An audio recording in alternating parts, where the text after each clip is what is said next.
जीत ले हम सारी दुनिया। बीच हमें आज बोने दो, रोज उसे थोड़ा बढ़ने दो। छू लेंगे आकाश हम, मन के विचार हकीकत बने। सिद्धि फल से आनंद देंगे, कोशिश कर बढ़े, सोच बुलंद करे।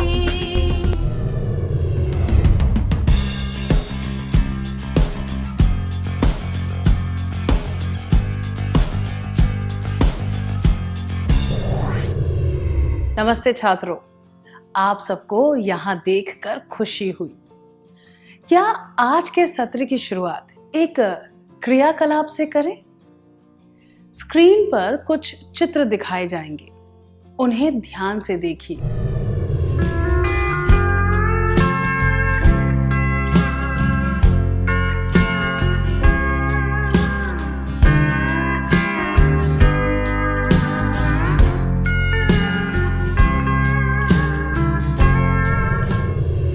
क्या आपने सारे चित्रों को ध्यान से देखा? लोगों के इन समूहों को हम क्या कहते हैं? इन सब में क्या समानता है?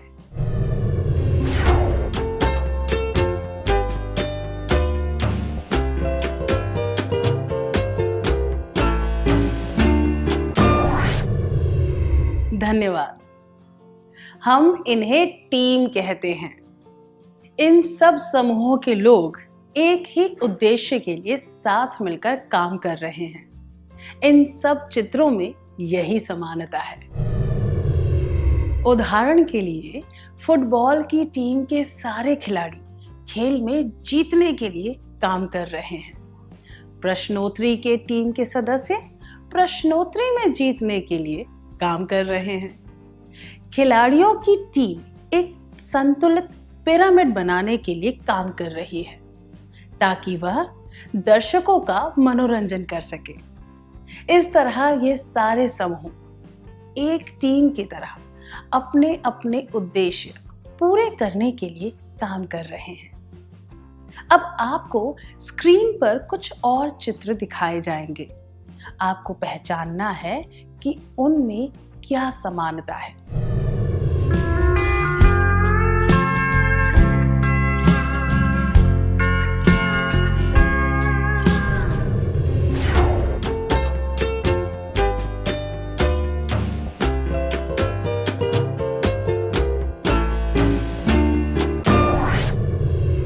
क्या आपने चित्रों को ध्यान से देखा? इन चित्रों में भी लोगों के समूह थे। उन समूहों में प्रत्येक व्यक्ति का अपना एक लक्ष्य था और वह व्यक्तिगत रूप से उस लक्ष्य को हासिल करने का प्रयास कर रहा था। उदाहरण के लिए बस स्टॉप पर सभी लोग एक साथ खड़े थे, पर हर एक व्यक्ति का लक्ष्य था अपने अपने स्थान पर पहुंचना। सिनेमा हॉल के बाहर खड़े लोगों का उद्देश्य है एक फिल्म देखना। क्या हम इन्हें टीम कह सकते हैं? नहीं, क्योंकि वे सभी व्यक्ति अपने अपने व्यक्तिगत लक्ष्य प्राप्त करने में लगे थे। वे साथ में काम नहीं कर रहे थे और ना ही किसी सामूहिक लक्ष्य के लिए कार्य कर रहे थे। किसी भी समूह का परिवर्तन टीम में कैसे होता है? एक सामूहिक लक्ष्य के लिए काम करने से ही कोई समूह टीम बन जाता है। इस वीडियो को देखिए।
इस टीम के सदस्य साथ मिलकर परछाई से आकृतियां बनाते हैं। जब लोगों का एक समूह साथ मिलकर किसी सामूहिक लक्ष्य को प्राप्त करने के लिए व्यवस्थित प्रयास करता है तो उसे टीम कार्य कहते हैं। मैं दोहराती हूं, जब लोगों का एक समूह साथ मिलकर किसी सामूहिक लक्ष्य को प्राप्त करने के लिए व्यवस्थित प्रयास करता है तो उसे टीम कार्य कहते हैं। क्या अब हम एक पहेली हल करें? आपको स्क्रीन पर एक चित्र वाली पहेली दिखाई जाएगी। उस चित्र में अंग्रेजी वर्णमाला के 26 अक्षर और अंक 1 से 9 छिपे हुए होंगे। आपको व्यक्तिगत रूप से 1 मिनट में इन सबको ढूंढना है। क्या हम शुरू करें?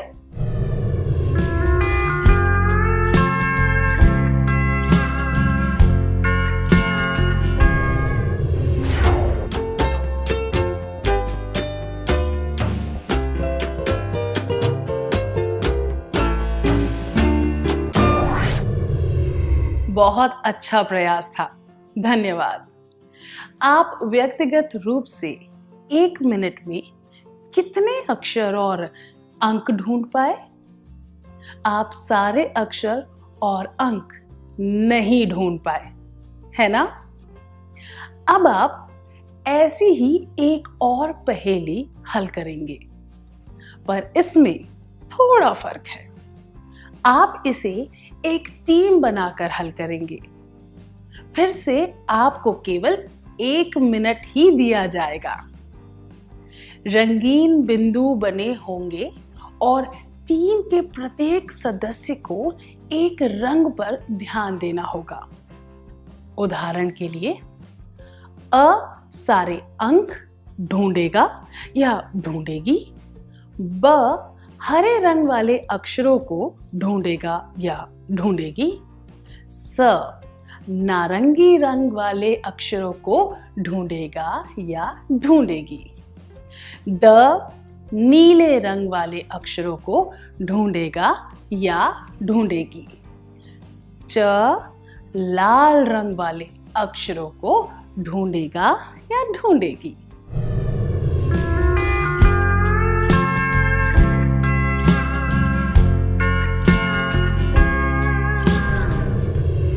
क्या आप सब तैयार हैं?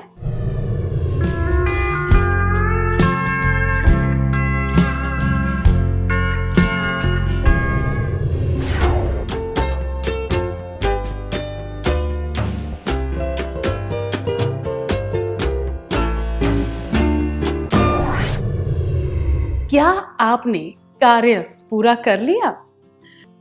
मुझे यकीन है कि एक टीम की तरह काम करके आप उतने ही समय में बहुत से अक्षर और अंक ढूंढ पाए। तो हमने इससे क्या सीखा? व्यक्तिगत प्रयास की जगह टीम में प्रयास करने से ज्यादा अच्छे परिणाम मिलते हैं। मैं दोहराती हूं, व्यक्तिगत प्रयास की जगह टीम में प्रयास करने से ज्यादा अच्छे परिणाम मिलते हैं। अब मैं आपको एक और कहानी सुनाऊंगी जो शायद आपको पहले से पता होगी, पर मैंने उसे थोड़ा सा बदल दिया है। वह कहानी इस तरह है। एक समय की बात है। 3 भाई थे जिन्हें एक राजकुमारी के लिए सबसे बढ़िया कालीन बनाने का काम दिया गया था। उन सब में एक विशेष योग्यता थी जिसकी वजह से वे बेहतरीन कालीन बना पाते थे। एक रंगाई करने में माहिर था, दूसरा अच्छे डिजाइन बनाने में माहिर था और तीसरा बहुत अच्छी बुनाई करता था। पर वे तीनों मन ही मन यह सोचते थे अरे, इनाम की रकम केवल मुझे मिलनी चाहिए। इसीलिए उन्होंने व्यक्तिगत रूप से कालीन बनाने की कोशिश की, पर वे सफल नहीं हुए। उनके पिता बहुत ज्ञानी थे। उन्होंने तीनों को बुलाया और एक एक लकड़ी लाने को कहा। वे लकड़ी लेकर आए। फिर उन्होंने अपने पुत्रों से एक लकड़ी तोड़ने को कहा। एक लकड़ी आसानी से टूट गई। फिर उन्होंने उन लकड़ियों का ढेर बनाकर उसे तोड़ने के लिए कहा। वे उस ढेर को आसानी से नहीं तोड़ पाए। इस बात को एक संकेत की तरह समझकर तीनों भाइयों ने साथ काम किया और एक बढ़िया कालीन बनाया। उन्हें राजकुमारी की प्रशंसा मिली और इनाम की रकम भी। यह कहानी हमें क्या बताती है? यह हमें टीम में काम करने के फायदों के बारे में बताती है। तीनों भाइयों में बहुत योग्यता थी। रंगाई करना, बुनना और डिजाइन बनाना, ये तीनों काम बहुत महत्वपूर्ण होते हैं। पर इनाम पाने का लक्ष्य तभी प्राप्त किया जा सका जब तीनों ने मिलकर एक टीम की तरह काम किया। प्रत्येक भाई की एक भूमिका थी। जब उसने अपनी भूमिका अच्छी तरह निभाई तो उनकी टीम को सफलता मिली। यह बात भी स्पष्ट थी कि वे एक दूसरे पर निर्भर थे। उचित रंगों के बिना डिजाइन अच्छी नहीं दिख सकती थी, और अगर डिजाइन की बुनाई अच्छी नहीं होती तो वह कालीन सुंदर नहीं दिखता और उन्हें इनाम भी नहीं मिलता। उस ज्ञानी पिता की तुलना टीम के नेता से की जा सकती है, जिसने उन्हें सही दिशा दी और उनका मार्गदर्शन किया। पिता ने उन्हें अच्छी तरह समझाया कि अगर वह संगठित होकर काम करेंगे तो वे इनाम जीतने का लक्ष्य प्राप्त कर सकते हैं। जो काम अकेले बहुत मुश्किल लग रहा था, वह साथ मिलकर करने से संभव हो गया। क्या अब हम एक और क्रियाकलाप करें? मुझे यकीन है कि आपने कभी ना कभी तो एक टीम की तरह काम किया होगा। क्या आप को बता सकते हैं कि टीम की तरह काम करने के क्या फायदे होते हैं? उदाहरण के लिए, वाह उत्सव के लिए एक टीम में काम करके मंच को सजाना और उसके लिए सराहा जाना।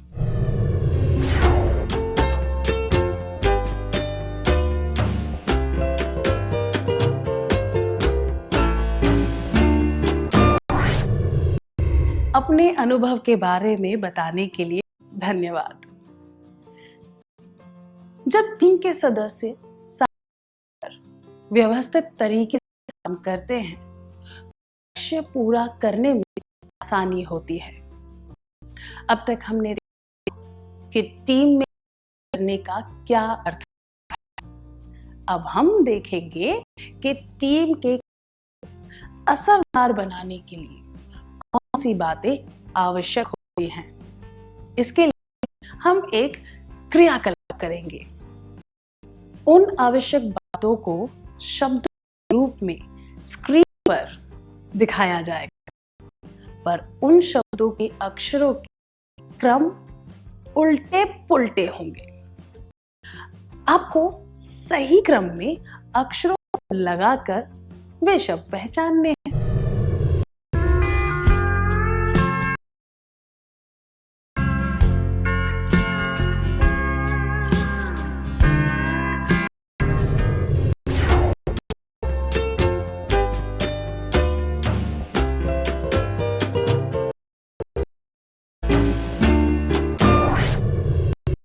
क्या आपने क्रियाकलाप पूरा कर लिया? चलिए, क्या अब हम सही उत्तर देखें? टीम के कार्य को असरदार बनाने के लिए